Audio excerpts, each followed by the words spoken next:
The 78th United Nations General Debate is underway as part of a period of high-level discussions that runs through September 26.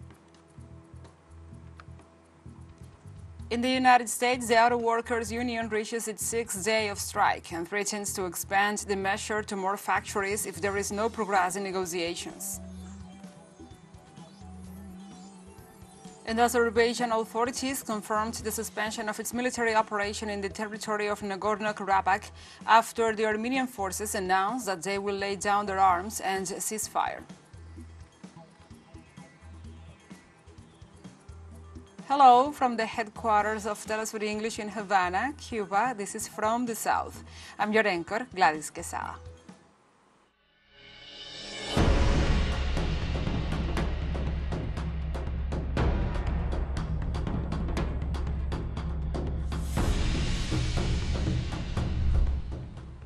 And now we begin with the news. The general debate of the 78th session of the UN General Assembly continued on Wednesday, with world leaders speaking out in support of peace and the implementation of the 2030 Agenda. On the second day of the general debate of the UN General Assembly, hosted interventions focused on the search for equality in access to health, science and technology applied to develop as ways for food security, the redesign of the international financial architecture, as well as the rejections of policies of economic sanctions to countries such as Venezuela, Cuba and Zimbabwe. On the other hand, it is worth mentioning that different leaders of the African continent have participated, and President of Rwanda called for African integration and for their countries to unite in a single voice. Among the interventions that will take place during the Wednesday afternoon session are the Angola one, Honduras, Ecuador and the Dominican Republic.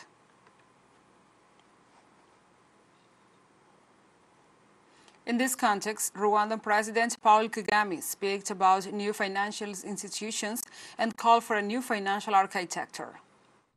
At the same time, developing countries face exaggerated risk premiums for both currency and political risk, which are simply unjustified. We need serious cooperation to address this. In developing countries, we also have a responsibility to be accountable for the quality of our financial governance and the management of our natural resources. Increasing access to finance also requires reform of our global financial institutions. In this regard, we welcome the proposals of the Bridgetown Initiative, as well as the Paris Summit for a new global financing pact. The president of Rwanda, Paul Kagame, stressed the importance of unity in Africa to overcome different challenges.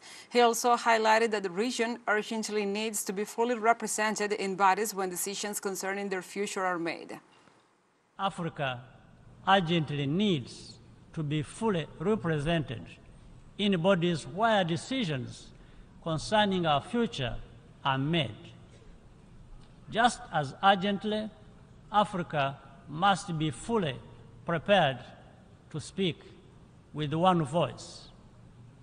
Ultimately, a more effective development cooperation framework must give equal weight to everyone's needs and priorities.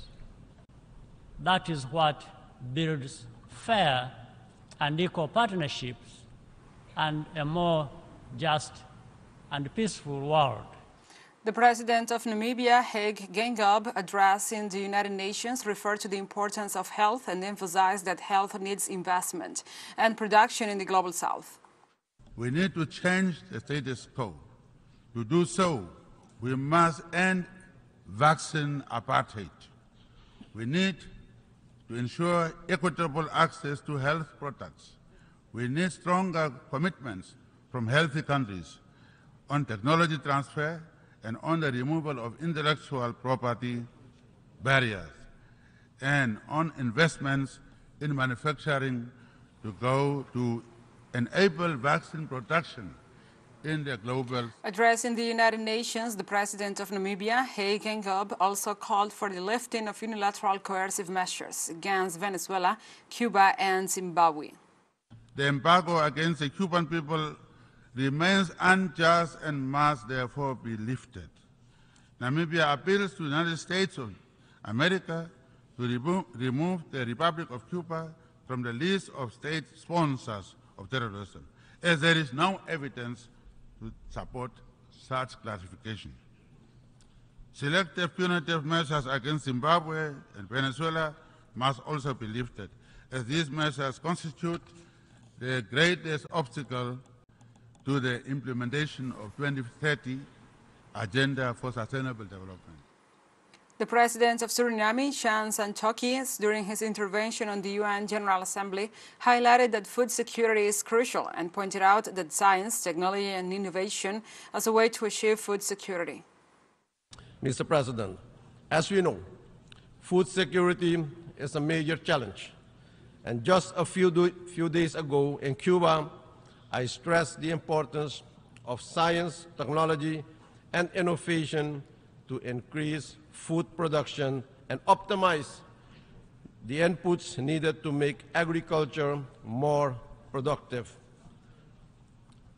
And during my visit, Mr. President, I personally experienced the negative impact of the long-standing embargo, an embargo that does not achieve what it was meant for.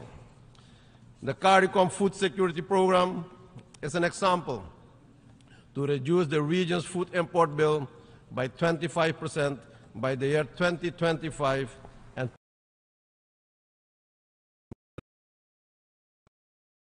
technology. The president of Suriname also highlighted the devastating effects of climate change on our planet. He also emphasized that measures must be taken to face the current climate crisis. We cannot go to Dubai in less than 2 months and hear the same analysis, the same stories, the same policies, the same speeches with noble goals, the same promises, and after that, nothing happens. Ladies and gentlemen, yes, it takes too long to make the required decisions that will have a meaningful impact and all will improve our living conditions. We need easier access to climate financing to implement mitigation and adaptation policies. We must walk the talk regarding loss and damage. Let's take a short break. But remember, you can join us on TikTok at TeleSUR English, where you will find the news in different formats, news updates, and more. Other stories coming up. Stay with us.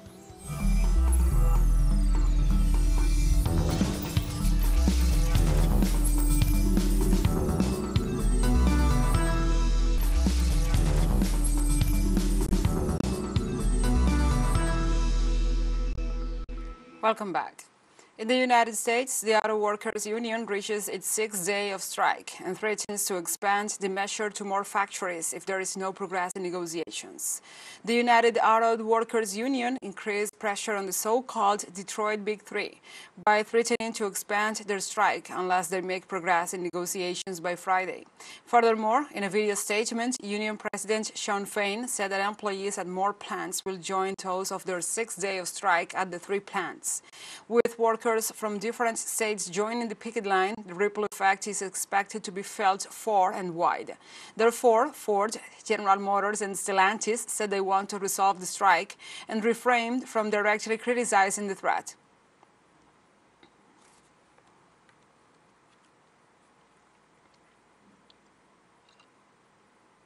And the union and the 3 companies have been negotiating since July to sign a new collective bargaining agreement for the next 4 years.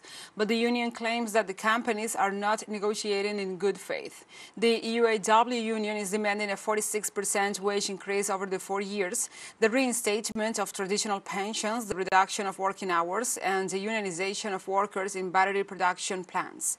They also claim to use the strategy of selective strikes in different plants and to put more pressure pressure on the companies, so the number of plants out of work will increase and negotiations continue. A study published in August pointed out that a 10-day strike by the workers of General Motors, Ford, and Stellantis will have a cost of $5 billion.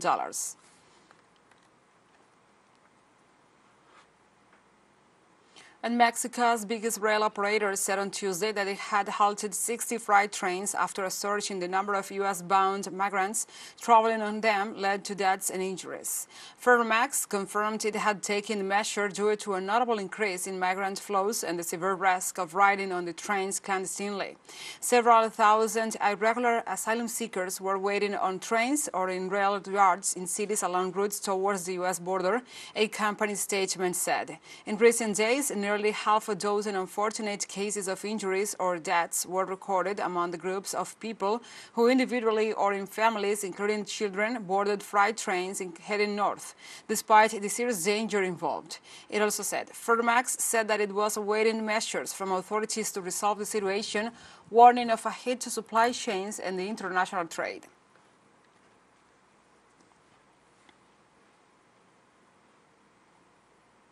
In Guatemala on Tuesday night, members and leaders of the Peasant Development Committee, CODECA, took the country's main highways to join the petition for the resignation of the top court officials accused of plotting against the president-elect Bernardo Arévalo.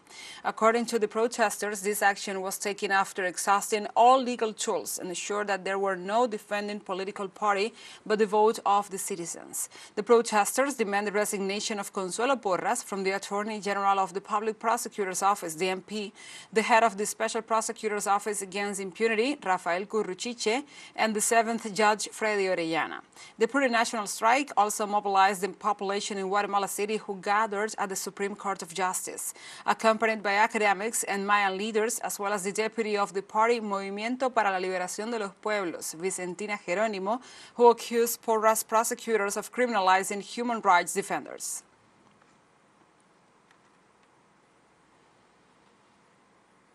Russian President Vladimir Putin hosted on Wednesday China's Foreign Minister Wang Yi for talks in St. Petersburg. The top Chinese diplomat is on a 4-day visit to Russia as the Eurasian country hosts the 18th round of Russia-China Strategic Security consultations. Furthermore, after the meeting, Russian President Vladimir Putin stated that he had accepted the invitation of his Chinese counterpart Xi Jinping to visit the Asian country in October as part of the Belt and Road Forum for International Cooperation. For his part, the Chinese foreign minister expressed that China is ready to continue to strengthen business cooperations with Russia, coordination in the world, and protect common interests.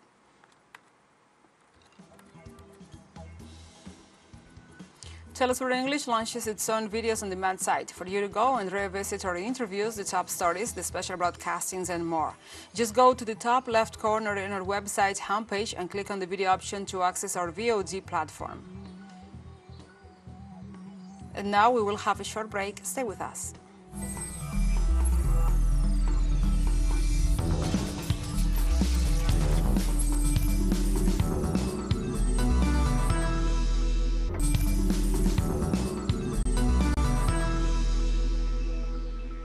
Welcome back. Azerbaijan authorities on Wednesday confirmed the suspension of its military operation in the territory of Nagorno-Karabakh after the Armenian forces announced that they will lay down their arms and ceasefire. The Azerbaijani defense minister reported that an agreement was reached with the enclave's Armenian authorities through mediation of the Russian peacekeeping contingent. It was reported that the Armenian armed forces units will have to leave the territory of Azerbaijan and the illegal Armenian armed formations will be disbanded after withdrawing all their heavy weapons. The Russian peacekeeping contingent deployed in Nagorno-Karabakh since the 2020 ceasefire will ensure the implementation of the withdrawal, disarmament, and disbanding of the Karabakh unit.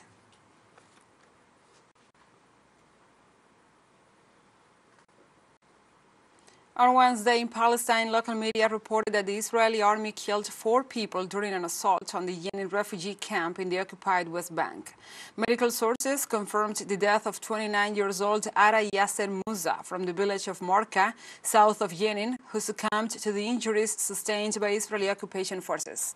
Prior, the Palestinian Health Ministry had reported the killing of 3 young men who had been shot by the Israeli soldiers.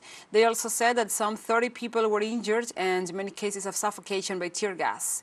In the meantime, on Wednesday, locals called a general strike in the city of Yenin and its refugee camp in mourning for the 4 Palestinians killed and in rejection of the continuing Israeli aggression.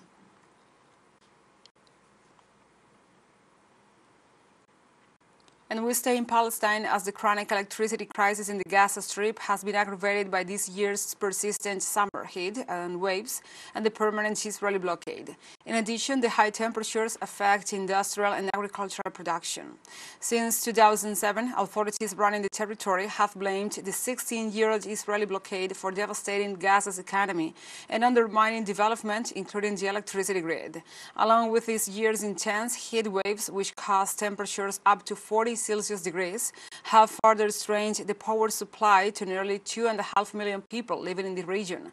Power company officials point to high temperatures and increased humidity as the cause of decline in already strained power production.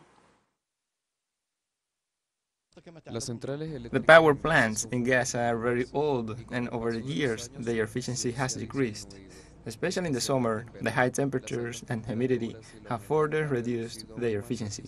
We had made significant progress with the project known as Power Line Y61, but due to the Israeli blockade, the project had to be stopped.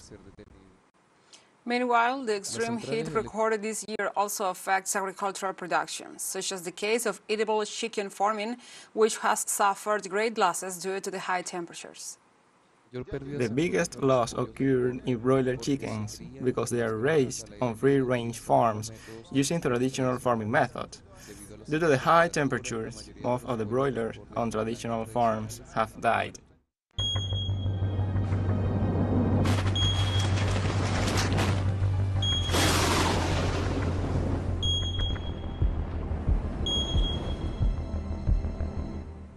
Now we move on to other topics. On Wednesday, marine scientists assured that an unusually dense plankton bloom off the eastern coast of Thailand is creating an aquatic dead zone, threatening the livelihood of local fishers who farm mussels in the waters. Scientists also said that some areas of the Gulf of Thailand have more than 10 times the normal amount of plankton, staining the water bright green and killing marine life. Hundreds of Gulf and Thailand mussel beds affected by periodic blooms that scientists said are exacerbated by the climate crisis.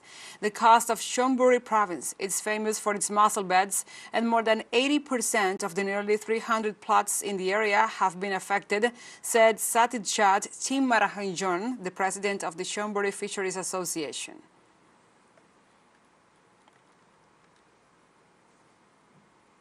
And Australian authorities intensified security measures as strong winds are likely to fuel bushfires in the country.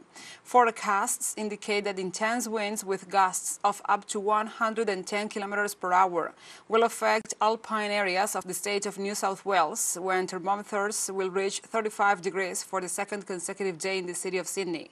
The authorities strictly prohibited outdoor fires in several jurisdictions in the region, as well as ordered the closure of several national parks. They have also deployed around 600 firefighters to contain the 68 wildfires currently active, 17 of them uncontrolled around Sydney and the rest of New South Wales. The heat wave and the fire danger threats are expected to move north and then the west by the end of the week. And we have come to the end of this news brief. But remember, you can find this and many other stories on our website at telesurenglish.net. And also, if you feel so inclined, please join us on social media for all the latest news. We are on Facebook, X, Instagram, Telegram, and TikTok. For TeleSUR English, I'm your anchor, Gladys Quesada. Thank you for watching.